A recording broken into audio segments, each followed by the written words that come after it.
Welcome to this tutorial on NumPy aggregation functions. Today we'll explore how to find the median value in arrays using the np.median function.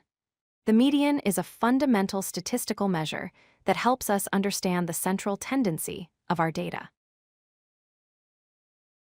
Before we dive into the code, let's understand what the median actually is.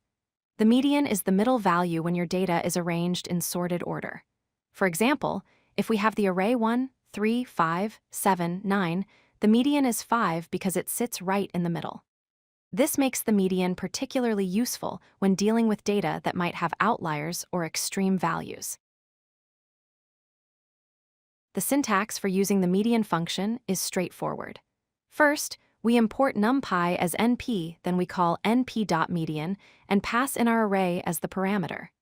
The function returns the median value, which we can store in a variable called result. This simple syntax makes it easy to calculate medians for any NumPy array. Let's see a practical example with a one-dimensional array. We create an array containing the values 10, 20, 30, 40, and 50. When we call np.median on this array, it returns 30.0. This is exactly what we expect since 30 is the middle value when the array is sorted. Notice that the result is returned as a floating point number. The behavior of the median function differs based on whether your array has an odd or even number of elements. For odd-length arrays like 1, 2, 3, 4, 5, the median is simply the middle element, which is 3. However, for even-length arrays like 1, 2, 3, 4, there is no single middle value. In this case, NumPy calculates the median as the average of the two middle values, which gives us 2.5. When working with two-dimensional arrays, you can use the axis parameter to control how the median is calculated. Let's say we have a 3 by 3 array. If we specify axis equals 0, NumPy calculates the median across rows, giving us 4, 5, 6. If we specify axis equals 1, it calculates the median across columns, giving us 2, 5, 8.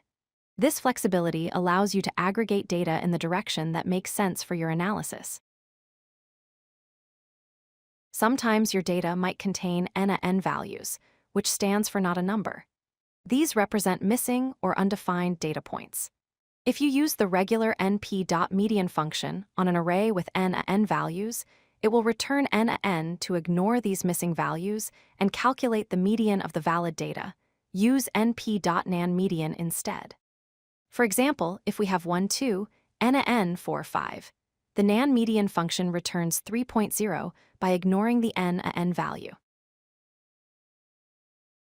Let's recap what we've learned.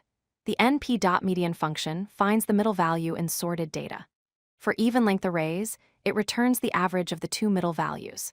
You can use the axis parameter to calculate medians across specific dimensions in multi-dimensional arrays. And finally, when dealing with missing data, use np.nanmedian to ignore NaN values. With these concepts, you're now ready to calculate medians effectively in your NumPy arrays. If you like this video, hit that like button and don't forget to subscribe. Visit codelucky.com for more such useful content.